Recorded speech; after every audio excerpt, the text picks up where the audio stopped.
Selamat pagi teman-teman. Nama saya Onggo Wilianto. Saya dari Semarang. Pekerjaan saya dokter spesialis penyakit dalam dan saya klinikal hipnoterapis. Awal saya bisa sampai ke sini awalnya adalah atas rekomendasi Pak Adi Gunawan, guru hipnoterapis saya. Saat itu kami belajar hipnoterapi, kami bisa bantu orang, kemudian bagaimana melepaskan memori buruk, kemudian mereka bisa bertumbuh lebih baik. Nah, Pak Adi Gunawan menyarankan kami murid-muridnya agar kita bisa bantu orang dengan baik, maka kita harus bisa rutin bermeditasi dengan baik untuk mengisi energi cinta kasih dengan baik. Dan beliau menyarankan kami untuk belajar meditasi dengan Pak Merta. Satu-satu teman kami sudah berangkat ke sini dan ini jodohnya saya baru bisa berangkat sekarang. Saya selama ini adalah dokter yang percaya dengan energi medis ini. Dan ketika saya ngomong tentang energi medis ini, saya dibilang dokter gila.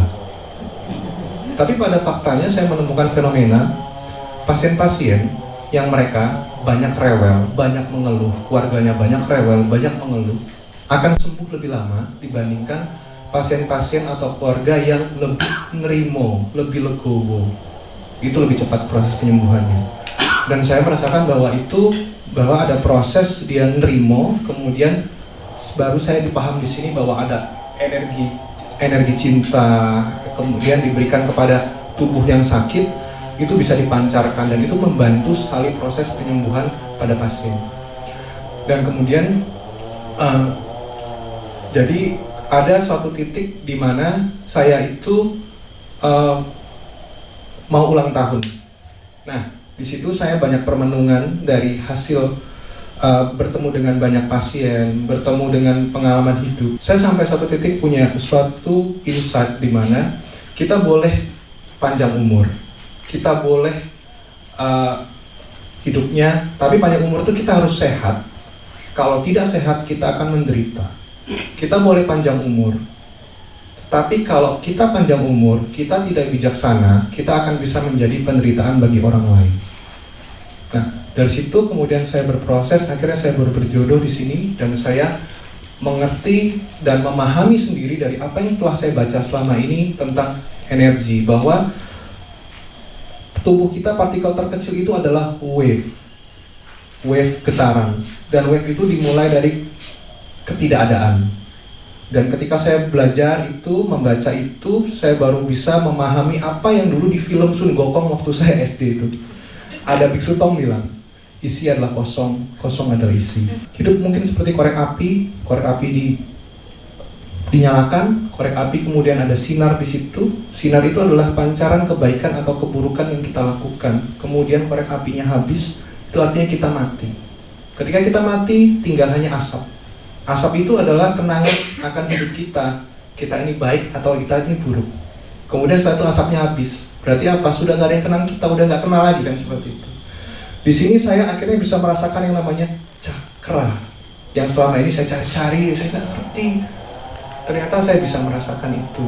Dan saya sempat untuk merasakan tubuh, karena memang saya datang ke sini sampai saat ini ya, semoga seterusnya memang tidak ada masalah fisik. Jadi ketika merasakan tubuh, itu sudah, kok nggak ada apa-apa ya?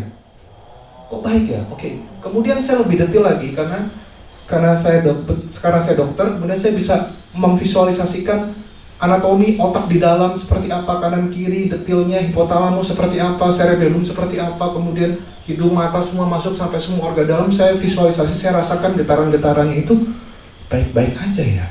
Oke, kemudian saya tanya Pak Kormo, udah benar itu, kalau udah seperti merasakan itu udah benar, berarti nggak ada yang sakit, nggak usah dicari-cari. Kemudian saya tanya Pak Merta begini, benar nggak ya? Ya sudah benar itu, nggak usah dicari-cari kalau memang nggak ada penyakit. Oh ya sudah, puji Tuhan, nggak ada. Nah, kemudian ketika pelepasan emosi, saya juga tidak mendapatkan sesuatu, tetapi ketika ada suatu konsentrasi, saya mendapatkan bayangan masa lalu di mana saya kehilangan ayah, dan saat itu ketika beliau meninggal, saya tidak bisa mendampinginya. Jadi mungkin ada rasa kangen, ada rasa saya bisa melakukan visualisasi, mendapatkan bahwa ayah saya itu meninggal dalam kondisi peaceful seperti itu.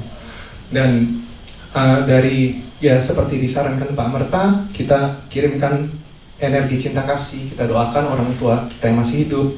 Jadi saya mendapat insight bahwa saya harus jaga mama saya yang masih hidup sekarang ini dengan sebaik mungkin. Dan memang hubungan kami baik selama ini, gak ada masalah sama sekali. Dan tadi ketika terakhir bermeditasi di pohon Bodhi, itu ketika Pak Amarta membacakan sutra atau parita, saya kurang paham, ketika diterjemahkan ke bahasa Indonesia bahwa orang yang hidupnya tenang adalah orang yang hidupnya jujur. Itu tiba-tiba air mata saya langsung bercucuran. Kenapa? Karena dari kecil mamah dan papa saya itu kan, kita punya toko kecil. Jadi waktu kecil saya membantu mereka barang-barang, nimbang gula, nimbang beras. Jangan pernah kurang satu pun, kurang sedikit pun. Karena dari situ jujur, kalau kita tidak jujur, maka nggak ada orang yang bisa percaya sama kita. Dan kejujuran itu saya bawa terus sampai sekarang. Saya berusaha jadi dokter yang jujur. Kalau tidak perlu opnam, jangan kita opnamkan pasien itu. Kalau tidak perlu operasi, jangan operasi pasien itu. Ketika COVID kemarin, kami cuma ada 2 dokter, saya salah satunya, kami merawat 110 pasien dengan kondisi yang baik. Dan puji Tuhan sampai sekarang Tuhan masih lindungi bahwa tidak pernah kena sama sekali, baik saya maupun keluarga saya. Walaupun saya berhadapan langsung, kami kelas 4 lapis itu semua. Dan saya karena saya percaya dengan energi medicine, saya bisa untuk bilang ke pasien-pasien itu untuk sesuai dengan pendekatan agamanya masing-masing. Misalnya yang teman-teman yang muslim, perbanyak zikir, bisa lebih tenang. Dan pendekatan-pendekatan seperti itu, keluarga saya bilang bahwa untuk mendoakan, merasakan, mengirimkan doa, rasa sayang kepada pasien-pasien itu. Dan hasilnya ya, saya bisa berani bilang, walaupun saya berharap ini tidak dianggap suatu kesombongan, bahwa saya punya data bahwa tingkat kesembuhan pasien-pasien yang saya rawat dengan pendekatan holistik seperti itu, hasilnya lebih cepat sembuh dan lebih banyak sembuh dibandingkan pasien-pasien yang lain. Mungkin itu dari saya. Jadi semoga kita semua bisa untuk terus bermeditasi untuk kehidupan yang harmonis, pikiran harmonis, sehingga perbuatan kita juga harmonis, baik. Kita memberikan kebaikan kepada diri kita sendiri, keluarga kita, semua orang, dan seluruh universe ini.